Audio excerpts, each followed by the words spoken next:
Hey guys, അപ്പോൾ നമ്മൾ ചെന്നൈയിൽ നിന്ന് ഏട്ടനും ചേച്ചിയും വല്യമ്മയും കുട്ടികളൊക്കെ വന്ന കാര്യം നമ്മൾ വീഡിയോയിലൊക്കെ പറഞ്ഞായിരുന്നു. ഇപ്പോൾ ഈ മഴയും കുഞ്ഞു കുട്ടികളായതുകൊണ്ട് തന്നെ നമുക്ക് ഒരുപാട് ദൂരത്തേക്കൊന്നും പിന്നെ കറങ്ങാൻ കൊണ്ടുപോകാൻ പറ്റത്തില്ല. അപ്പോൾ നമ്മുടെ അടുത്ത് തന്നെ ലാഡറിൽ ഇതുപോലെ പർച്ചേസ് ചെയ്യണമെങ്കിലും പിള്ളേർക്ക് കളിക്കേണ്ട ഗെയിംസും കാര്യങ്ങളൊക്കെ ഉണ്ട്. അപ്പോൾ നമ്മൾ അങ്ങോട്ട് പോയേ. ഞങ്ങളിപ്പോൾ കുട്ടിയും കുടുംബമൊക്കെ ആയിട്ട് ഞങ്ങൾ ഗെയിംസ് കളിക്കാൻ വന്നിരിക്കുകയാണ്. നമ്മൾ ആദ്യം കയറുന്നത് എവിടെയാണ്? കാറിൽ, ഡാഷിംഗ് കാർ. അപ്പൊ ഞങ്ങൾ എല്ലാവരും കൂടെ വെയിറ്റ് ചെയ്തിരിക്കുകയാണ് കേട്ടോ ഡാഷിംഗ് കാറിൽ കയറാൻ വേണ്ടിയിട്ട്. കാരണം ഞാൻ വണ്ടർലയിൽ പോയപ്പോൾ ഞാൻ ഒരു വട്ടം കയറിയിട്ടുണ്ടായിരുന്നു. അപ്പോൾ എനിക്ക് നല്ല ഇഷ്ടപ്പെട്ടു കേട്ടോ. അപ്പോൾ ഞാൻ ഇവിടെ ലാഡറിൽ വന്നിട്ട് ഇതുവരെ കയറിയിട്ടില്ല.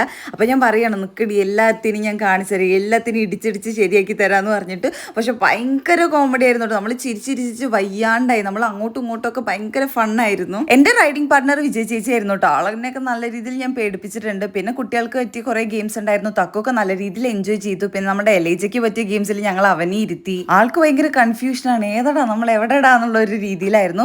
പിന്നെ ഈ ഒരു സംഭവത്തിൽ കുഞ്ഞു കുട്ടികൾക്ക് മാത്രമേ കയറാൻ പറ്റുള്ളൂ. വാവയ്ക്ക് 13 വയസ്സാന്ന് പറഞ്ഞിട്ട് ഞങ്ങൾ അവളെ അതിൽ കയറ്റി വിട്ടു കേട്ടോ. കുട്ടികളെ നോക്കാൻ വേണ്ടി അവളെ കയറ്റി വിട്ടാണ്, പക്ഷെ നല്ല ബെസ്റ്റ് ആളെ കയറ്റി വിട്ടു. പിന്നെ നമ്മുടെ കൂട്ടത്തിൽ ഏറ്റവും ചെറിയ കുട്ടിക്ക് ഗെയിം കളിക്കണം എന്ന് പറഞ്ഞിട്ട് ഗെയിം കളിക്കാൻ കയറിയതാണ്. പിന്നെ അവിടെ പുതിയതായിട്ട് 90 വന്നിട്ടുണ്ട്. അപ്പൊ ഞങ്ങൾ എല്ലാവരും കൂടെ അതും കൂടെ ഒന്ന് കയറി കണ്ടു. പിന്നെ കുറേ ഗെയിംസ് കളിച്ചു കേട്ടോ. പിന്നെ കുറച്ച് പർച്ചേസ് ചെയ്യാനും ഉണ്ടായിരുന്നു വല്യമ്മയ്ക്കും അമ്മയ്ക്കും ഒക്കെ.